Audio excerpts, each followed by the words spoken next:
to start over clean. We can't do that.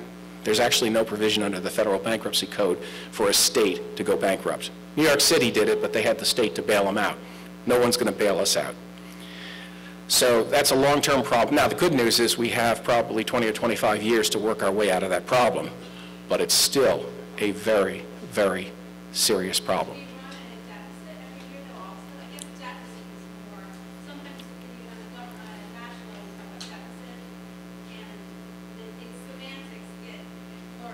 Yeah, to me it's real simple. Deficit means you spend more or you take on more in obligations than you're paying out. And actually in New Jersey, we have engaged in accounting. I'm telling you, if I did this as a private trustee, I'd be in jail.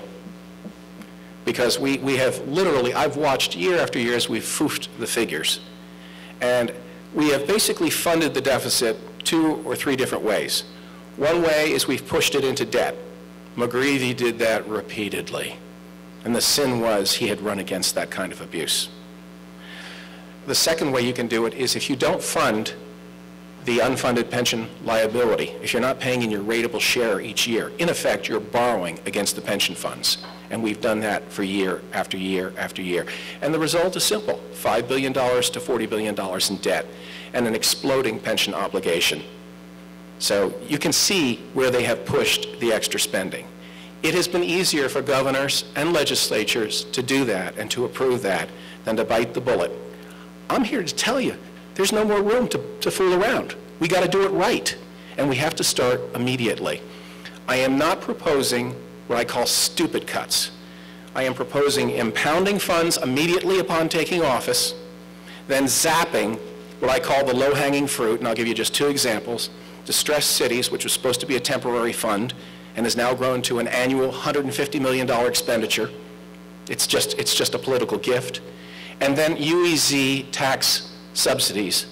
And what are those? Okay, we have urban enterprise zones where everybody's able to buy stuff for half the regular sales tax. You're all familiar with that? What people don't know is that the state kicks back to the host community all of the income. That is ridiculous. Makes no sense whatsoever. It should be ended. Right there, that's $250 million you could save. Just 2 programs. And trust me, there are a dozen other programs like that, what I call low-hanging fruit.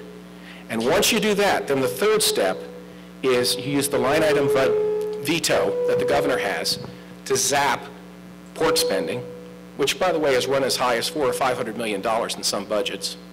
And then the next element is what I call peeling the onion. Program by program review of everything the state does, testing it against a simple standard.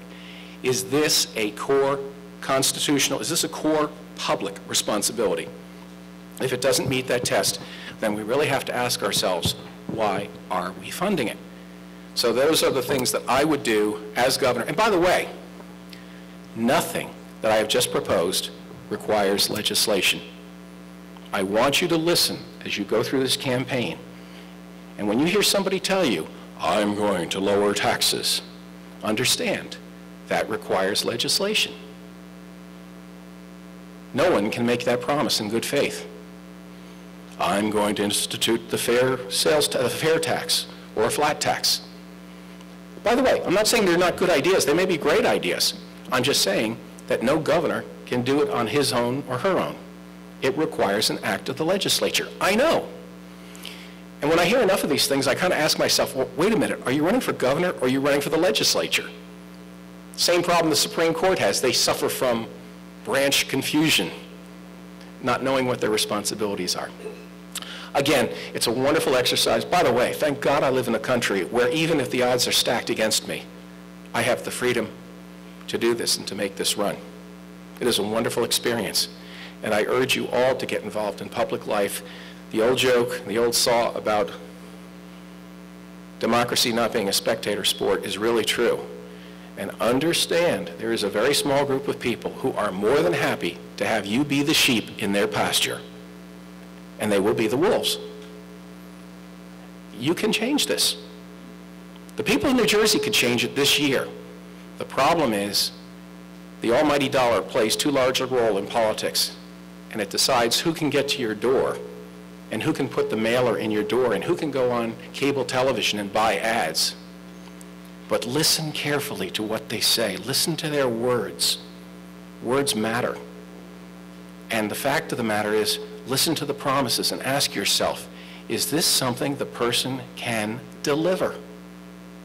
That's what experience is about, knowing what you can deliver versus what you can't deliver. And it doesn't mean they're bad people. It just means they may not know what the limitations are. If you haven't been there, I don't know. I mean, it reminds me of my favorite political cartoon of last year. They had Hillary Clinton in an operating mask leaning over the patient and saying, well, I've never actually performed this surgery, but I've seen it done many times. We had that. His name is John Corzine. Smart man, great business background, fabulously successful, no state experience. And folks, it's been amateur hour for the last 4 years. Enough is enough. God bless you.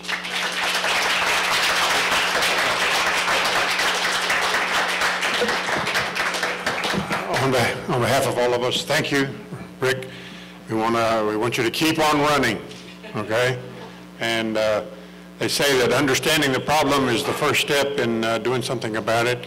And I wish a lot more people were hearing what we're hearing on these programs on Friday mornings, and we've got another program next Friday morning.